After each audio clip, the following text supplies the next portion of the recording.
everyone, this is my rotation exercise, and I'm going to be doing Russian twists. So the first thing is, I guess, the feet placement, not being too straight, and just kind of having it when your knees are flexing and bent. And when you're doing it, making sure that your back is nice and straight and not rounded out, and you're kind of hunched in, keeping your chest in. Make sure your chest is just nice and out, helps keep the back straight. And then making sure that when you do it, you really extend on each side and just going as far as you possibly can. And then next you can lift your legs up. Just do the same, making sure that you go as far as you can. And then adding in a weight will be the next level. Can be this or any other weighted thing.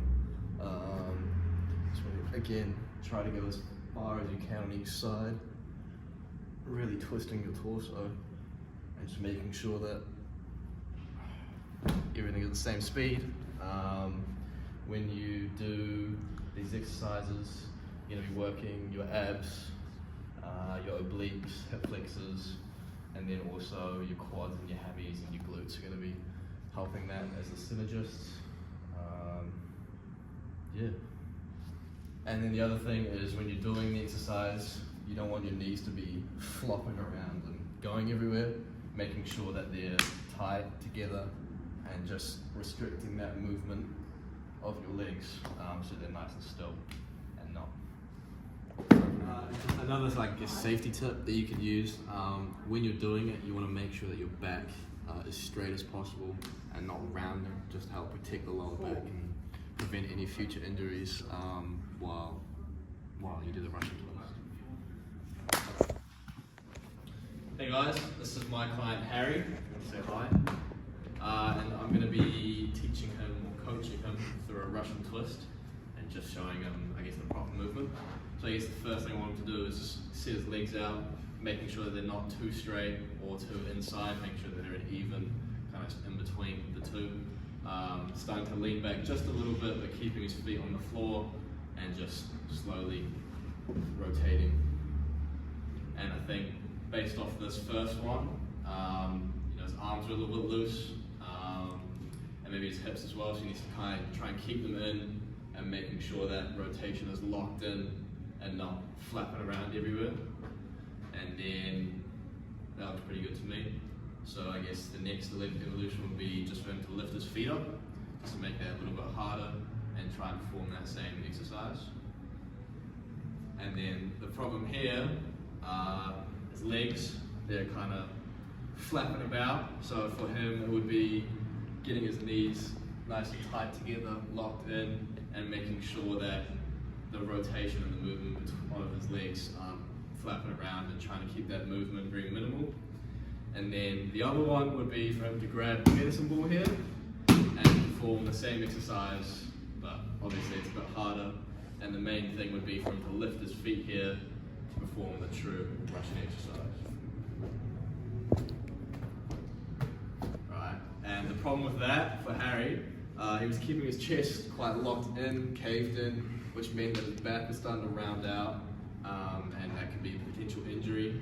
So for me, Harry needs to bring his chest out a bit more, which will help flatten his back and prevent that injury, and making sure that the Russian twist is done correct. Cheers, Harry. What? Hey everyone. This is going to be my lower body exercise, and I'm going to be doing lunges.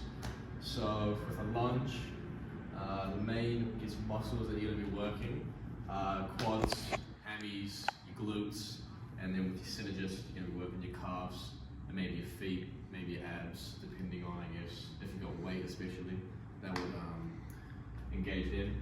When you are doing a lunge, you kind of want to keep your legs, I guess, hip width apart as you're just standing nice and tall. When you go down, placing one leg in front, and then making sure that your back leg still stays on the ground, and bending down, and hoping that your knee and your leg stay at 90 degrees in the front leg as well as the back leg when you're up. And a big thing with lunges is making sure that your knee doesn't bend over the toes, as that can just put extra strain and it gets more pressure on the knee, and that can lead to further injuries. Just making sure that it's in line as much as you can with the ankle will help not only keep it at 90 degrees but prevent that injury from happening. So you're up, making sure that your knee doesn't touch the ground, your back leg, and you step back up. And that's your lunge. With joint movements, you're going to be having hip flexion as you're going down. You're going to be having knee flexion, obviously as you're bending your knee, wanting to get that 90-degree angle as much as possible. And also dorsiflexion as you go down. Dorsiflexion. It's dorsiflexion, there you go. It's dorsiflexion as you go down, as you're trying to prevent that knee from getting further so your foot compensates. And the other thing for tempo-wise, when you're going down, so in the eccentric phase, you're going to go nice and slow, just help cool those muscles and get them used, and then as you step up in the concentric phase, just nice and fast. Hey guys, this is my client Harry here. Today I'm going to be coaching him through a lunge and just getting the proper technique for him. So the first thing I want Harry here to do is just show me how he would typically do a lunge, just so I can see if there's anything that I would need to change. Okay, head up. So the first thing, there's a couple. I think pretty noticeably his front leg, his knee came way over his toes. Obviously just not ideal, putting that extra pressure on his knee. So just making sure that he brings it back behind his toes, and even better, just in line with his ankle to help get that 90-degree angle for him. The other thing was his back leg, probably a little bit too far out and not particularly within that close to 90-degree range. So ideally you would want both 90-degree on both legs. So if you want to try that again. A little bit better. I think that time his back leg might have been too close to his front leg. So maybe if you want to try that one more time for me. Much better. And also, what was good there is he made sure that he was looking up at his chest, not kind of hunched in with a rolled back. Just making sure that that back doesn't get injured, and looking forward and helping that balance a bit straighter. Just much better in general. Very good, thank you. Whoop bang! Whoop bang! Hey everyone, we're back, and today we're doing low rows on the machine. I'm just going to be kind of showing you how to do it. So the first thing that I would do is grab your handle and then place your feet on the foot placement that is there for you. And make sure when you're sitting, you're not too close forward, too far back. Just have a good kind of distance. And then pull the weight out. Making sure that your back is straight, not hunched over, chest in. Chest out, nice and straight, and you just pull it right into your stomach. Let go again.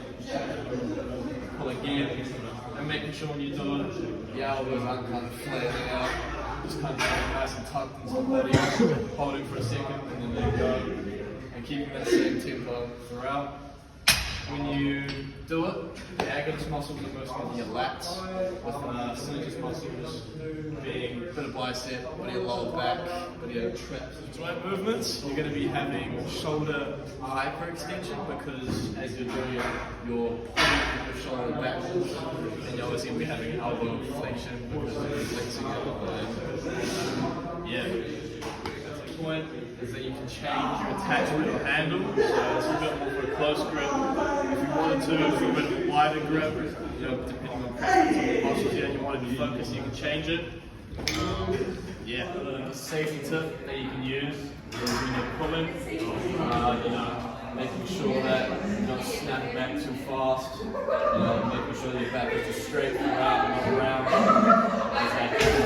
To cause extra tension that might put any potential damage on it. Shoulder. Hey guys! Today I'm going to be coaching you through the low row exercise, which is, improving his technique and making sure he does it correct. So the first thing you're going to do is just sit down for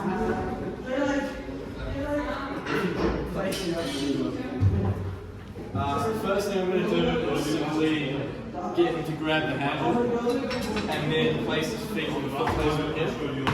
And then slowly pull back. And I just want to see him do it and see what needs to be changed. Alright. First one there for Harry. His back's very hunched in, his chest, very hunched in as well. What he needs to do here is just puff it out a little bit, and that back is going a lot straighter, so it means preventing that potential injury. See that again there? Alright, that's good. Obviously, the other problem there was his tempo. He's really forcing it to go super fast, kind of just letting the weight do the pull and push for him. So when he is going down, let it go and then bring it forward and let the weight drag. The only other problem that he started doing here is he stops keeping his back straight and he's leaning too far back. So they're just kind of bringing the two together, keeping the back straight, and the tempo is in a good even pace.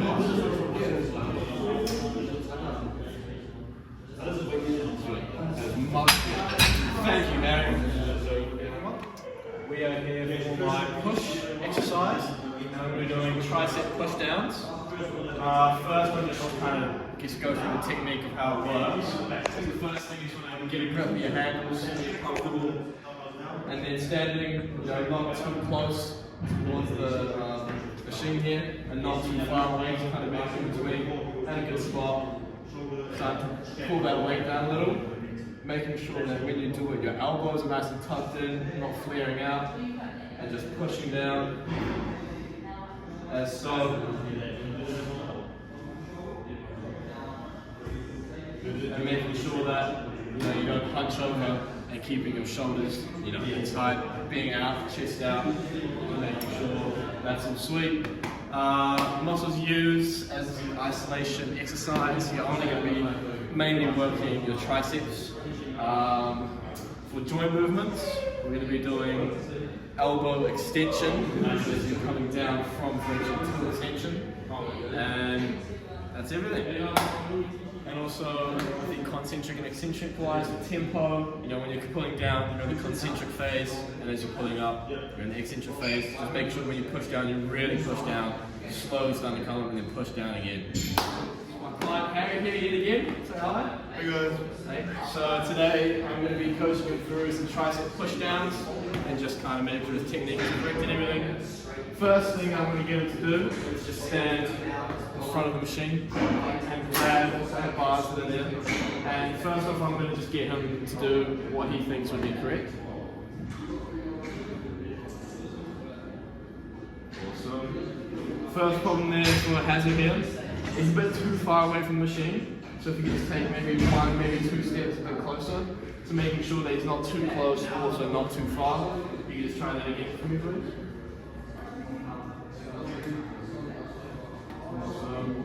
And the only other problem here is elbows aren't quite locked in, so he's kind of flaring out, pushing out a bit too far. So as he pulls down, making sure that his arms and elbows are locked into his body, slowly pushing down.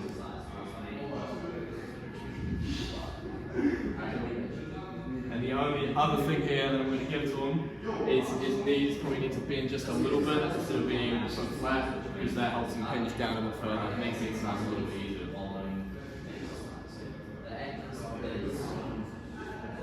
Sweet. That is everything. Thank you, Harry. Right. Come here, bud. Are they going?